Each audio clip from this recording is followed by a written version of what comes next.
Halo, halo, halo, salam kenal semuanya. Halo, salam kenal Just Five. Ya, salam kenal. Ya, aku udah nggak bergerak di sana.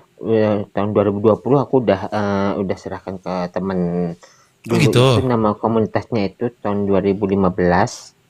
Hmm? Itu Bipolar Care Indonesia cabang Bandung.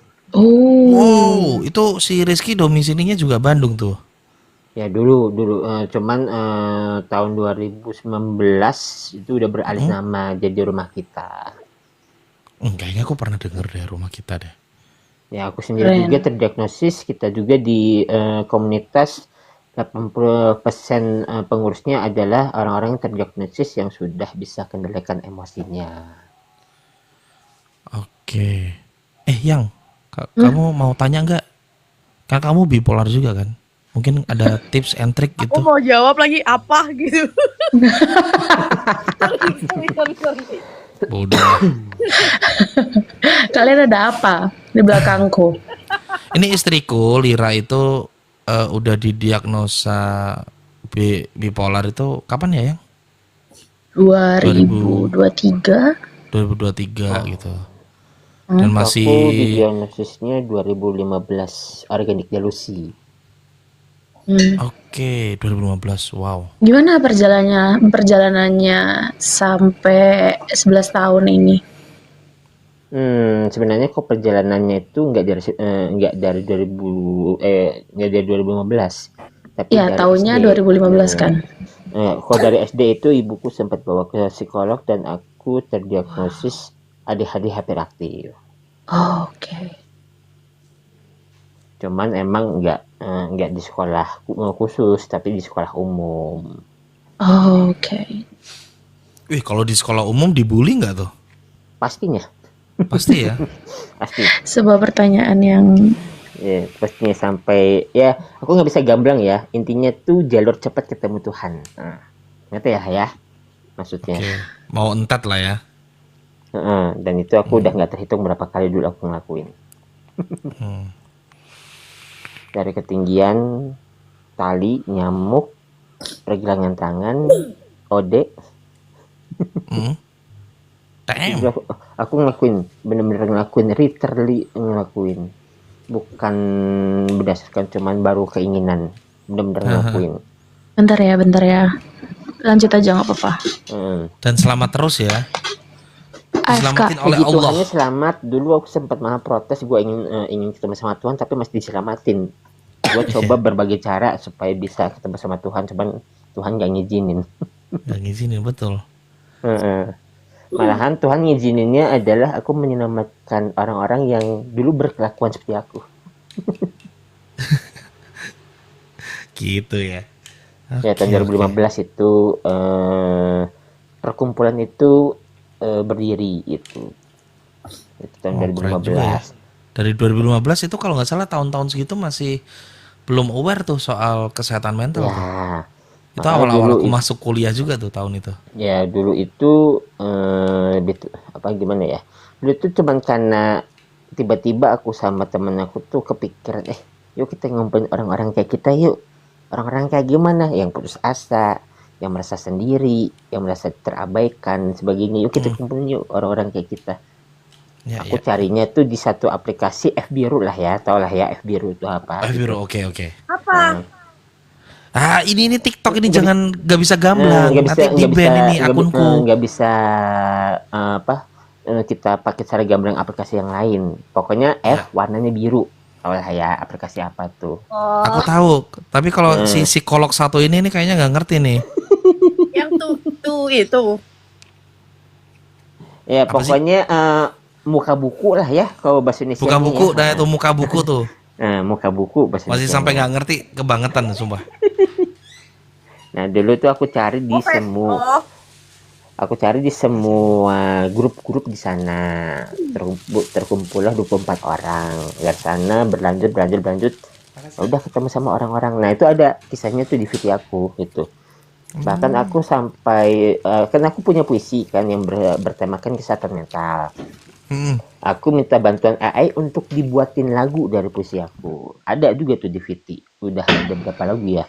empat lagu kalau nggak salah, tentang orang-orang yang sudah berhasil memulihkan dirinya, tentang skizofrenia, tentang hebatnya seorang pendamping dan lemahnya seorang pendamping.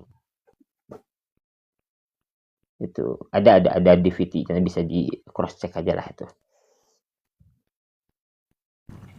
Tapi sekarang kerjanya apa bang? Apa? Kerjaan sekarang apa bang? Jaga warung, Jaga warung ya? Bisnis sendiri ya? bisnis keluarga.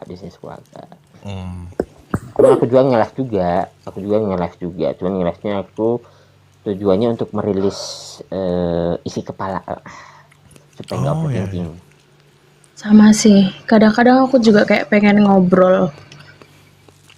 Masalah kok Gitu. aku terorisnya beda masalahnya. Aku beda. Gimana tuh? Jadi aku kan tiap detik itu dalam otak tuh 1000 kata selalu muncul terus ceritanya dalam tiap detik itu. Aku live-nya itu adalah main kuis bertemakan kosakata bahasa Indonesia.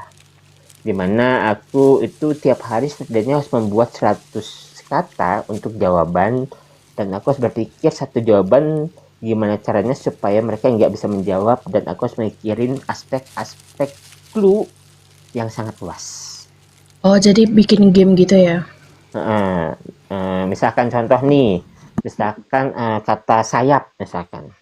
Gimana caranya kalau misalkan aku bilang burung, pasti akan arahnya ke sayap. Kalau aku bilang bagian dari tubuh hewan, pasti sayap. Tapi yang kulakuin adalah ini 5 huruf. Huruf A di sini, kalian tebak. Nggak akan ada clue. Nah, udah kayak gitu aja aku. Jadi emang kok aku emang salah satu merilis emosi aku adalah dengan berkarya. Emang aku di terapi dari dulu itu ke arah terapi karya, puisi, cerpen, gambar, masak, public speaking dan sebagainya. Itu. Nemu cara yang cocok berapa lama? Wah, itu bisa lama itu. Karena aku pakai konsep mencoba, coba ini. Tapi kalau buat aku ya, aku mencobanya itu bukan dalam cuma sekali coba, 2 kali coba, seminggu, enggak, sebulan coba tapi konsisten. Apakah srek pas udah selama sebulan apakah srek atau enggak? Kalau misalnya enggak srek ya udah ganti aja yang lain, tapi sebulan lagi. Aku kayak gitu. Jadi pas aku udah menemukan sesuatu yang srek, aku terusin itu. Tapi aku juga yang lain karena kalau buat aku secara pribadi, aku kan tipe kalinya bosanan. Jadi kalau misalkan aku bosan nih dengan cerpen, aku ada puisi, aku buat puisi. Bosan sama cerpen sama puisi, aku ada gambar. Bosan dengan puisi, gambar sama cerpen, aku ada masak. Terus aja kayak gitu, muter-muter. Yang penting kalau buat aku jangan banyak berdiam diri atau jangan banyak bengong. Karena intensitas overthinking itu semakin meningkat kalau kita bengong atau melakukan apapun. Makanya kok aku lebih baik udahlah ngelakuin apa aja yang bisa kulakuin lah. Yang penting pikiran teralihkan, walaupun emang pasti awal-awal pasti akan masih kepikiran tentang masalah, Pak, itu pasti, nggak mungkin nggak. Cuman perlahan teralihkan, iya, lama-lama bener-bener mungkin 90% teralihkan, ya masih ada sisa 10% tapi bisalah terkalahkan sampai 90% lah. Aku konsepnya kayak gitu. Oke. Karena dulu aku ada 2 terapi, ada terapi karya, ada terapi pemetaan pola pikir. Nah, kalau terapi pemetaan pola pikir ini, itu aku benar-benar digembleng, cuman rasa sakitnya luar biasa dalam secara mental. Karena harus mengingat kembali masa lalu yang sangat menyakitkan. Jadi pemetaan pola pikir itu di saat kita sedih, walaupun itu secara tiba-tiba, aku harus mikirin kira-kira sebelumnya aku lihat apa. Sebelumnya aku mikirin apa, sebelumnya aku ngelakuin apa, sebelumnya aku makan apa, sebelumnya dan sebagainya. Supaya aku tahu, oh ternyata kalau misalkan aku lihat warna coklat membuat aku sedih nih. Berarti usahakan untuk jangan lihat warna coklat, misalkan kayak gitu. Nah, kalau misalkan aku lagi happy nih, nah sama juga sebelumnya ngelakuin apa. Nah, di saat aku lagi drop atau misalnya lagi sedih, aku bisa merilisnya dengan cara apa yang aku suka. Gitu. Misalkan yang dari pas aku tiba-tiba happy, aku suka ngambil coklat misalkan. Ya mungkin saat aku sedih, daripada aku mikirin tentang apa yang sebelumnya bla bla bla bla, ya udah aku makan coklat aja. Mungkin happy. Dan itu berhasil di aku. Karena aku juga tahun 2020 lepas obat. Sudah lepas obat. Oh, oke. Itu udah dari dokternya gitu. Karena psikiater sama psikolog aku memberikan tes yang hampir nggak masuk akal buat aku, tapi aku berhasil. Dulu seperti itu dulu. Jadi Makanya sekarang udah nggak medicated ya? enggak, kalau secara obat enggak, tapi secara terapi ya tiap hari aku ngelakuin merilis isi pikiran aku dalam bentuk karya. Itu terapi aku, terapi yang efektif buat aku. Tiap orang sih punya teknik terapi yang beda-beda, nggak bisa yang sama sih. Makanya aku bilang sama teman-teman tuh, ya coba aja dulu sebulan gitu. Berkarya kek, apa kek, ngelakuin misalkan olahraga, atau misalkan kerjanya cuman kayak nonton, misalnya nonton deracin, aku juga suka nonton deracin gitu kan. Ya udah nonton aja nih kalau misalnya lagi boring gitu. Yang penting teralihkan supaya nggak fokus pada masalah. Nanti kalau udah tenang, baru tuh kita mencoba mencari solusinya. Karena biasanya kalau di saat lagi panik-paniknya itu nggak akan ketemu tuh solusi. Yang ada solusinya kabur karena takut sama kata panik. Jadinya salah satunya untuk menemukan solusi, tenang dulu pikiran. Kenyangin perutnya, tenangin pikirannya. Mungkin secara perlahan akan temukan solusi. Kok kayak gitu sih konsepnya. Begitu. Aku dulu sempat Hmm. dibilang dokternya untuk nggak usah balik lagi bulan depan, nggak apa-apa kalau misalkan dirasa nggak perlu. Cuman beberapa bulan kemudian aku merasa kayaknya aku perlu balik lagi deh. Jadi aku sempat berhenti medication itu dari beberapa bulan gitu, kayak 3 atau 4 bulan atau Lama ya? setengah tahun. Terus habis itu aku merasa perlu untuk kembali terapi obat. Akhirnya aku balik lagi ke dokter aku. Ya, kalau buat aku sendiri sih, kalau untuk obat itu hanya sebatas penyeimbang sih ya, kalau buat aku. Karena gini, banyak teman-teman nih yang salah kaprah soal obat nih. Maksud aku kayak gini, saat psikiater memberikan obat itu sama aja kayak dokter umum memberikan obat batuk. Cocok-cocokan, kira-kira cocok gak nih untuk tubuhnya. Nah, kalau misalkan ternyata nggak cocok, ya dokter tuh butuh informasi dong. Nggak cocoknya di mana, dan supaya dokter tuh bisa menangani lebih baik. Nah, kebanyakan pasien-pasien khususnya untuk yang mental health ini, itu nggak cerita. Aduh, kayak misalkan pas dia minum tuh ternyata dia jadi nafsu makan yang tinggi, dan itu mengganggu aktivitasnya. Atau tiba-tiba badan tuh lemes, yang mengganggu aktivitasnya. Dia nggak cerita. Nah, itulah kesalahannya. Karena di saat kita cerita, dokter itu tahu, oh ternyata obat yang ini nggak cocok nih. Oh mungkin obat yang ini cocok supaya efeknya itu tidak mengganggu pada aktivitas. Sebenarnya itu gitu. Salah satu kunci supaya obat itu menjadi efektif adalah ya kita terus terang efeknya apa saja yang membuat kita tuh merasa terganggu, yang membuat kita tuh merasa nggak nyaman. Supaya psikiater itu bisa menimbang-nimbang, oh oke deh, berarti obat yang A ini kadarnya kayaknya dikurangin setengah deh, atau mungkin diganti deh sama obat yang lebih nyaman mungkin ya, atau kayak gini. Nah, itu salah satu bentuk kenapa orang itu selalu berpikir bahwa obat itu diminum selamanya, karena yaitu kebanyakan dari teman-teman itu nggak cerita itu hal-hal yang efek-efek, walaupun itu efeknya sih bukan secara fisik ya, tapi secara kayak secara syaraf, secara keinginan atau dan sebagainya. Karena kalau buat aku sendiri yang aku sudah pelajarin lewat aku dan teman-teman, kejujuran soal efek obat atau dampak dari minum obat itu penting banget untuk diceritakan. Karena kalau nggak kayak gitu, ya, tubuh kita nggak akan menemukan obat yang cocok. Nah, dulu aku Atau mungkin belum gitu. aware kali ya. Maksudnya ketika minum obat, ini kayaknya biasa aja deh kayak gini gitu. Kayak Nah, belum aware aja gitu, Bang. Iya, itu juga menjadi salah satu penyebab juga gitu, karena ini mah biasa aja, aku emang tukang makan ya makan aja gitu. Padahal ternyata nafsu makannya lebih tinggi daripada biasanya itu. Ya, yang kayak gitu itu. Kalau misalkan apa namanya, sebagai penyandang atau penyintas itu yang tidak sadar, ya orang-orang sekitar yang harus memperhatikan itu. Jadi emang harus ada kerjasama sih ya, dengan penyandang atau penyintas sama orang-orang di sekitarnya.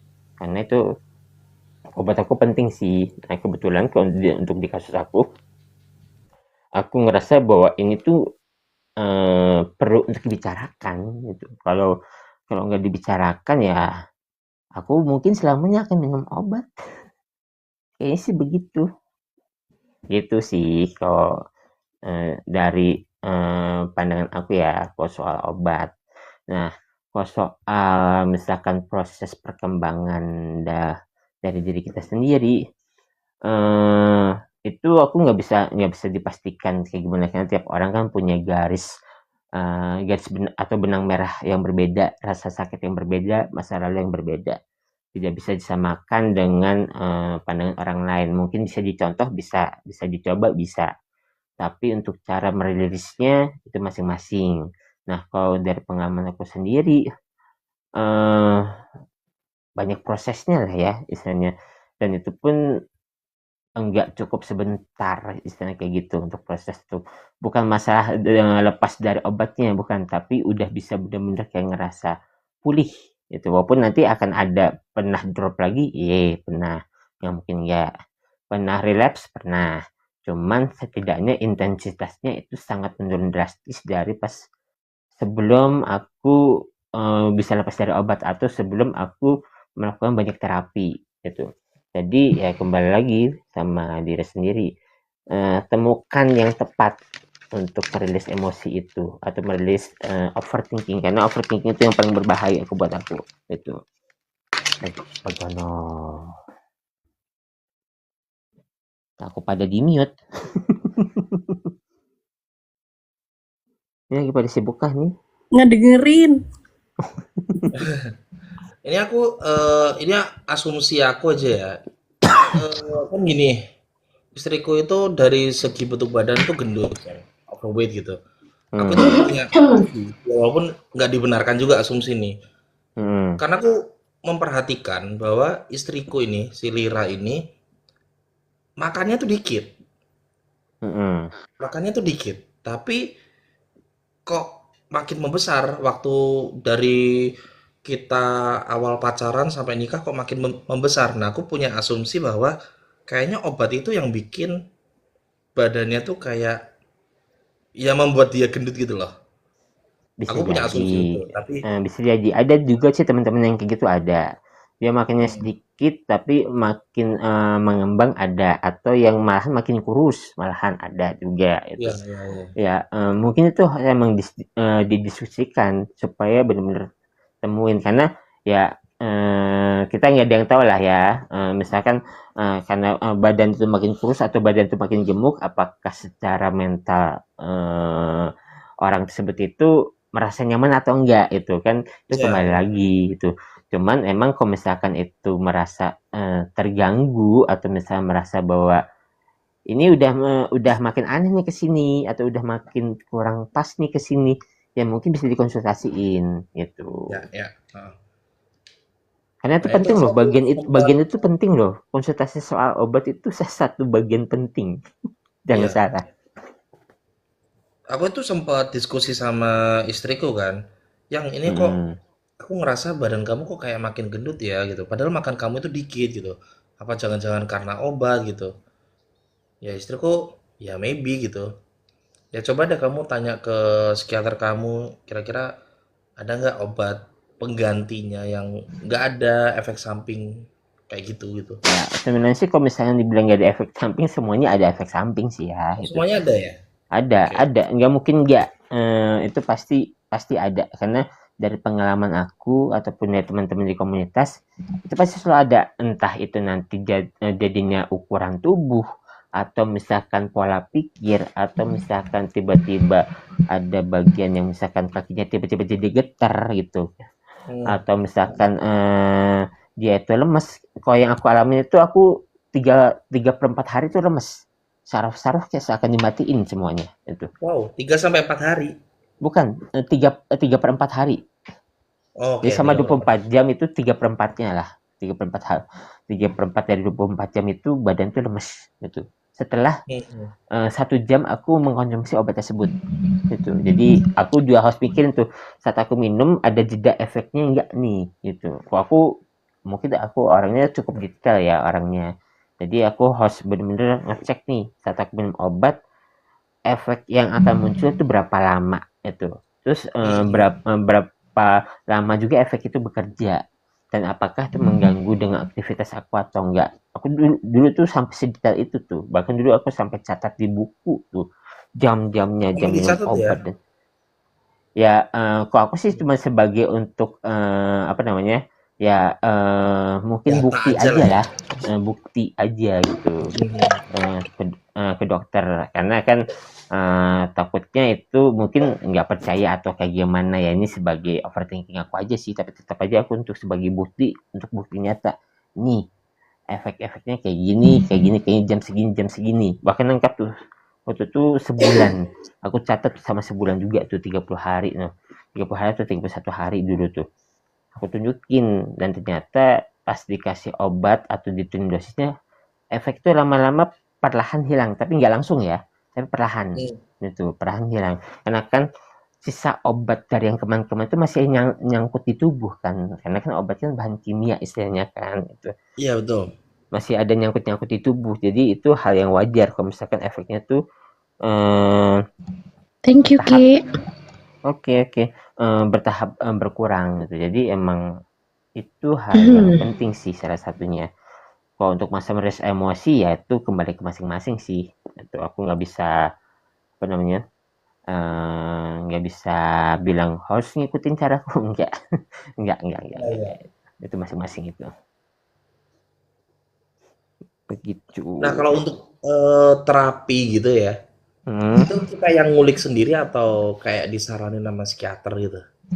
Nah dulu tuh waktu pas aku kuliah kan aku masuk kuliah tuh tahun 2006 tahun 2009 aku ketemu temen yang dari desain psikolog nah kebetulan dosen yaitu profesor temen aku sedang nyari volunteer yang memiliki ADHD itu dan aku jadi volunteer lah dan aku di terapi bisa berapa terapi dulu ya banyak kali aku dikasih terapi itu ada 20 sampai 30 terapi aku dicoba di Banyak aku bener. semua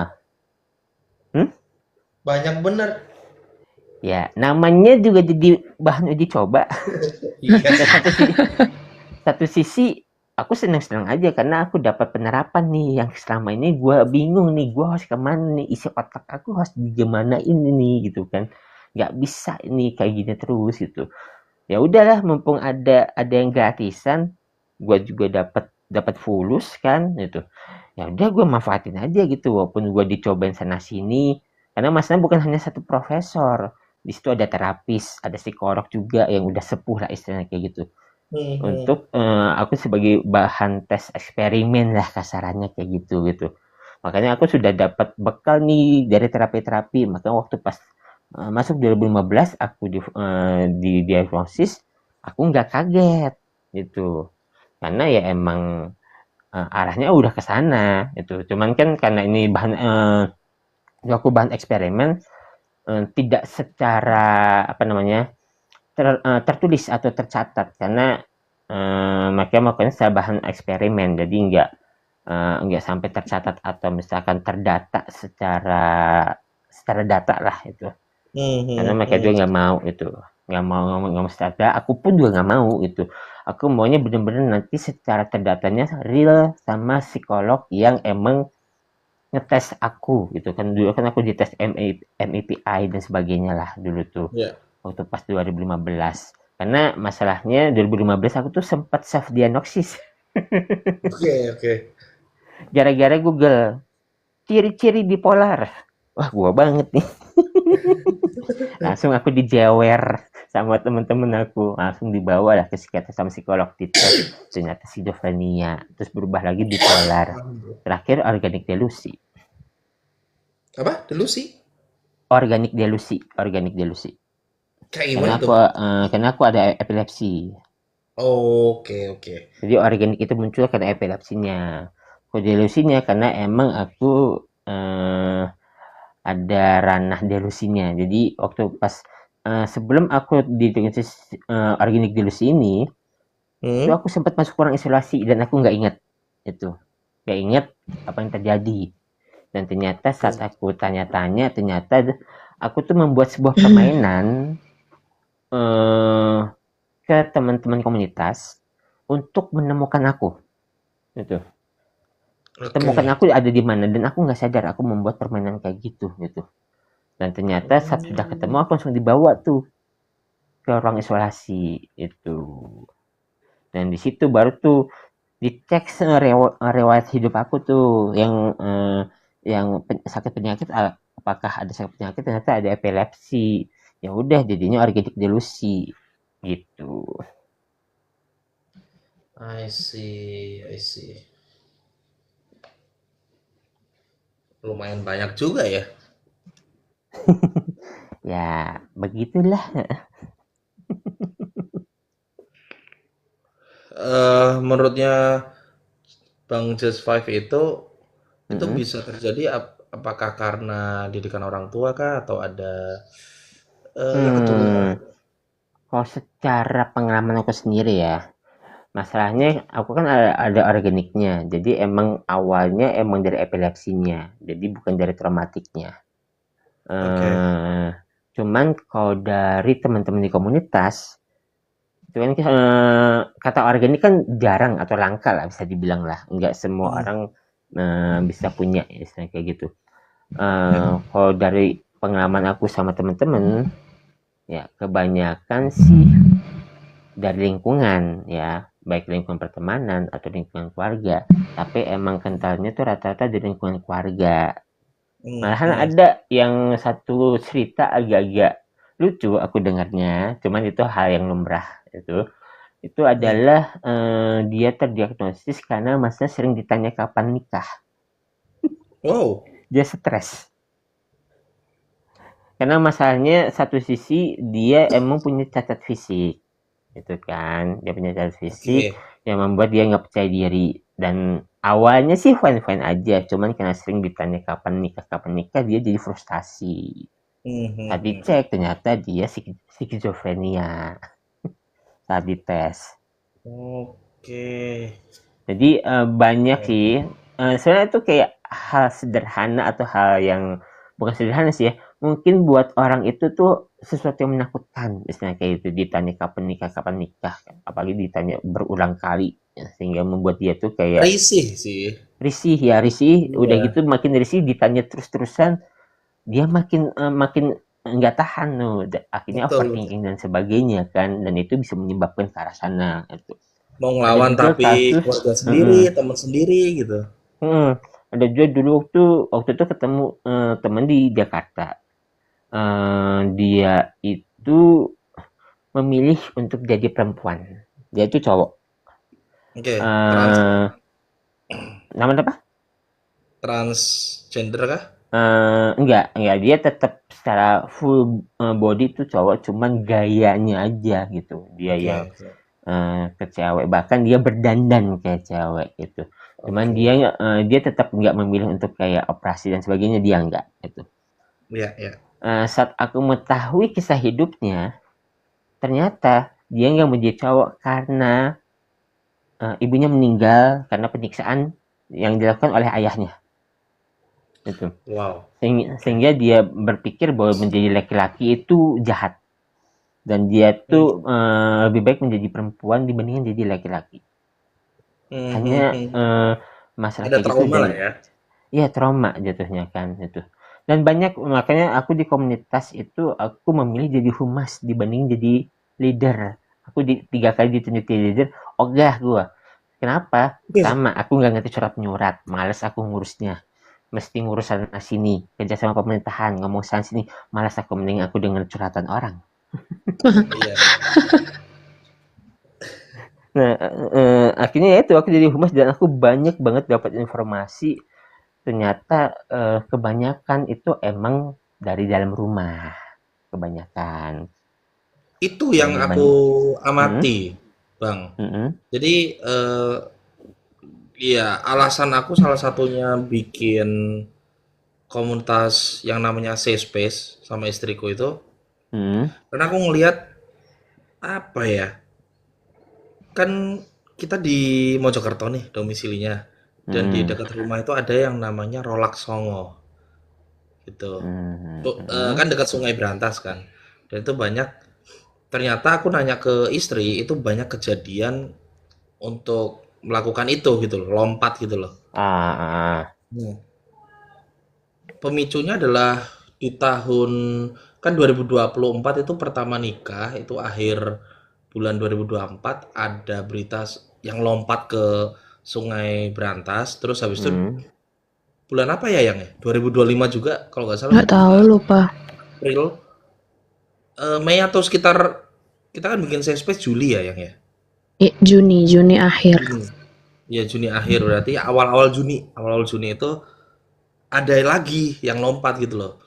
Nah, terus aku nanya kan ke istri, yang ini di Mojokerto ada nggak kayak psikiater atau psikolog gitu? Ada, tapi psikolog anak gitu. Psikiater pada waktu itu susah untuk apa ya ditemui gitu karena pindah-pindah kan, pindah-pindah Hmm. sakit. Oke, kalau komunitas ada nggak komunitas yang soal kesadaran mental health gitu? Dicari sama istri ternyata nggak ada. Ya udah kita buat deh gitu. Kita buat komunitas Hmm. itu gitu. Dan seiring berjalannya waktu udah ada puluhan anggota kan. Mm-mm. Masalahnya itu ya dari rumah Ya, emang kebanyakan. 98%, iya. Iya, iya. Karena ya itu Nah, dari banyak situ kasusnya banyak yang kayak gitu. iya, di IG aja akhirnya aku ngomel soal orang tua Hmm. di IG ya, bukan di sini sih. Hmm.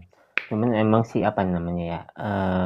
Masalah gini, ada beberapa kasus di komunitas kami dulu. Mhm. Caregiver, tau kan ya bahasa caregiver ya? Ya, caregiver Mm. tahu. Caregiver jadi penyandang. Oh, Ada satu oke. kasus waktu itu juga sempat aku di part berapa gitu ya di video aku. Ada kasus ini anak nih, dia punya 3 diagnosis dari dokternya. 3. Skizofrenia, bipolar, sama OCD. Lengkap Wow. kan? Udah OCD, bipolar, skizofrenia pula gitu. Iya, iya. Nah, eh emosinya tuh sebenarnya kok aku lihat sih kok arahnya sih kayak borderline, cuman kan itu kan diagnosis dari psikiater dan psikolog kan nggak bisa diganggu gugat lah istilahnya kayak gitu. Iya, Cuman iya. karena aku ngeliat dia tuh mudah emosional yang apa namanya ya, Gampang yang kepancing meledak-meledak gitu secara ya. tiba-tiba gitu ya Iya. itu. Ya mirip-mirip kayak borderline sih ya, mirip-mirip agak-agak mirip-mirip kalau dari pandangan aku. Nah, pada saat itu ibunya salah satu pendampingnya ada orang tuanya lah, ayah dan ibu sama kakak sama istri dari si kakak itu kan yang mendampingin. Hmm. Ternyata si ibu malah jadi penyandang bipolar Oh, gitu. oke, oke. Heeh. Dan karena masalahnya satu sisi ya nggak bisa disalahin juga ke si anaknya membuat ibunya seperti itu, juga nggak bisa Hmm. nyalahin ibunya membuat anaknya menjadi semakin down karena dua-duanya sama-sama emosi kan, Ya. capek dua-duanya itu. Nah,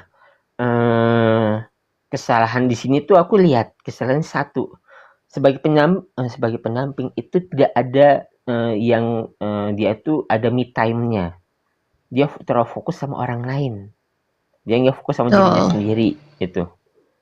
Dan Oke. mengapa aku tahun 2020 aku memilih keluar? Karena aku selama 5 tahun terlalu fokus sama teman-teman, nggak fokus sama diri sendiri gitu. Iya, Jadi saat iya. aku udah bisa lepas obat, di situ juga aku berani ambil tindakan untuk lepas juga nih dari komunitas. Aku fokus sama diri sendiri gitu. Karena Hmm. kalau nggak kayak gitu, aku yang jatuh gitu. Dan banyak juga akhirnya yang para caregiver yang akhirnya memilih untuk ada me time-nya untuk diri mereka sendiri. Jadi kayak gantian lah. Jadi kayak waktu itu ada satu kasus, ada salah satu pengurus kami dulu, dia tuh caregiver itu. Saat kita kasih penerapan harus ada me time dan sebagainya, dia aman tuh, dia enggak stressful, enggak apa, karena dia punya cara tersendiri untuk dia peduli buat dirinya sendiri, baru dia bisa peduli sama orang lain gitu, atau orang-orang di sekitarnya gitu. Dan berhasil, padahal ibunya itu yang teman kami ini, yang jadi pengurus ini, itu skizofrenia gitu. Lumayan agak-agak apa namanya? Agak-agak serem juga masanya skizofrenianya gitu.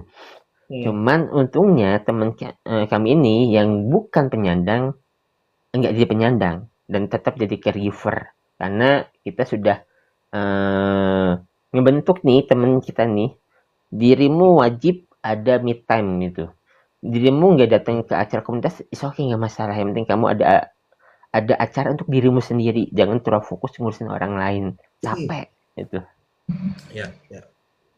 Dan itu yang membuat apa namanya ya, masanya bahkan sampai sekarang pun banyak orang tua mungkin kurang aware soal kesehatan mental. Apalagi sekarang kan berbau dunia teknologi kan. Ya. Jadi anak-anak mereka itu kayak kasus tuh, gurunya dia aware sedikit malah jadi mental kan, dikit-dikit mental. Jadi aware tentang mental buat orang tua itu kayak menganggap bahwa mental kayak nggak ada apa-apanya, karena masanya apa namanya, banyak yang baper-baperan, dikit-dikit baper gitu kan.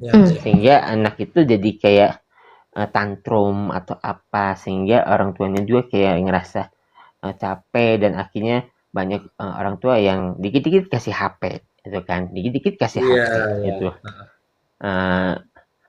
Dulu aku sempat bikin blog tuh, aku lupa passwordnya, jadi aku entah kemana itu blog aku. Itu ada aku ngebahas tentang salah satu masalah yang cukup sering terjadi pada hubungan antara anak dan orang tua. Salah satunya adalah bahasa itu.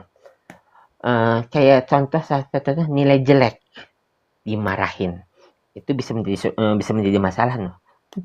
Gitu. Iya dong, pasti. Karena anak sudah berusaha, tapi udah berusaha mati-matian, dia cuman misalkan awalnya nilainya cuma 10 dari 100. Terus dia naik jadi 11. Harusnya kan sebagai orang tua ngelihat ada perkembangan itu bagus kan. Tapi karena ekspektasi orang tua tuh inginnya tinggi, jadinya kayak apa-apa nih, harusnya nilainya 90 nih, bla bla bla bla bla. Nah, itu adalah kata-kata membunuh sebenarnya. Asli, betul. Ya, terus masalah waktu oke lah, dalam artian orang tua sibuk kerja dan sebagainya, oke, wajar. Tapi setidaknya nggak mungkin dong dalam seminggu nggak ada sejam gitu untuk bermain sama anak gitu kan, apalagi saat anak usia dini. Ini nggak mungkin deh ya, libur aja libur, tapi kebanyakan orang tua minggu itu dipakai untuk kerja, istilahnya kayak gitu. Oke lah dipakai untuk kerja, tapi setidaknya ada 1 jam aja setidaknya dalam 1 hari nemenin anak, entah mau dongengin kah, atau jajanin, atau main bersama di rumah. Setidaknya 1 hari 1 jam aja setidaknya itu. Dan itu kebanyakan orang tua enggak, malahan udah kasih HP udah. Nah, dia sibuk sendiri orang tuanya. Ya, ya susah kok kayak gitu. Sosok orang tua hilang, udah itu. Ada tapi nggak ada, asik. Ya, itu dia. Dan itu adalah salah satu kasus terbanyak sebenarnya.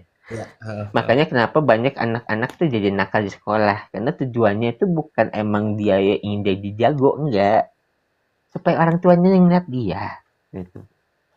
Dan itu banyak tuh, kita kan pernah edukasi ke sekolah, dan itu ada satu kelas yang itu emang isinya tuh anak-anak nakal.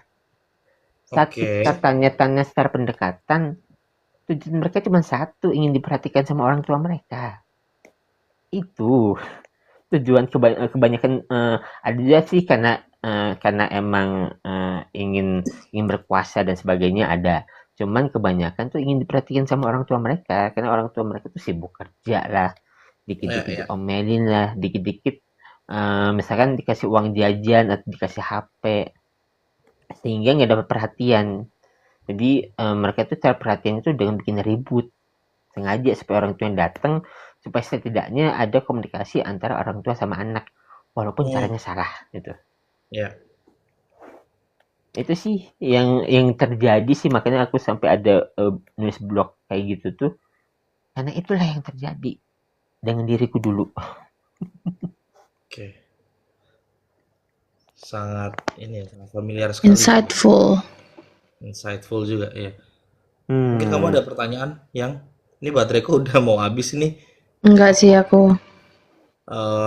Ini obrolannya seru tapi karena terbatas sama baterai habis nih, kayaknya harus diakhiri nih live-nya nih. Oke. Mungkin kita bisa Jam berapa lagi, sih Bang. biasanya live? Random sih, Bang. Random banget. Random iya. Kalau Aku Bang sih Just emang, Five ada ini jadwal. ada di bio aku. Aku dari jam 11 sampai jam 1 itu live-nya. Kecuali hari Minggu libur. Kecuali kalau aku gabut, ya udah live aja lah gitu kalau gabut. Oke, berarti Senin sampai Sabtu Bang Just Five live ya? Ya, kecuali kalau misalkan aku badan drop atau ada urusan aku nggak live gitu. Karena aku juga kan di dunia live di TikTok ini udah total ya 2,5 tahun lebih lah itu. 2,5 aku. iya, oke. Soal Dan game itu ya? aku sudah punya grup sendiri, grup bawah sendiri, udah punya pasukan sendiri itu. Asik. Soal game ya itu ya? Rada itu apa tuh? Ya, itu nama-nama permainannya. Karena emang ya kenapa nama pasukannya pasukan rada-rada lah, leadernya aja kayak gini. Dan ditambah lagi aku tuh punya pasukan 90% tuh emak-emak. Oh, mama ya? Emak-emak. Jadi aku dulu tuh berharapnya tuh anak muda gitu kan supaya untuk melatih kosakata mereka supaya mereka bisa berkarya puisi, cerpen, drama, skenario dan sebagainya lah gitu. Atau misalkan untuk supaya public speaking mereka tuh lebih lancar. Jadi nggak usah bingung mikir kata-kata lagi gitu kalau misalnya dadak gitu kan. Ternyata yang datang itu emak-emak, makanya gue heran, oh pantesan di TikTok ternyata gue penarik emak-emak. Iya cocok sih. Gue suka gosip, suka gibah. Oke, Bang Just Five, makasih banyak udah sharing. Ini kayaknya ya karena pembahasannya seru, aku minta izin untuk aku masukin ke YT ya. Boleh silakan. Mau di VT aku tuh ada, kalau misalnya ada video tuh yang kami melakukan sosial eksperimen, nanti bisa di scroll aja sama tentang pengalaman aku di komunitas. Itu ada tuh satu video itu dari YT juga itu. Cuman itu emang aku taruh di TikTok gitu. Oke. Itu boleh juga tuh kemudian silahkan lah monggo lah itu.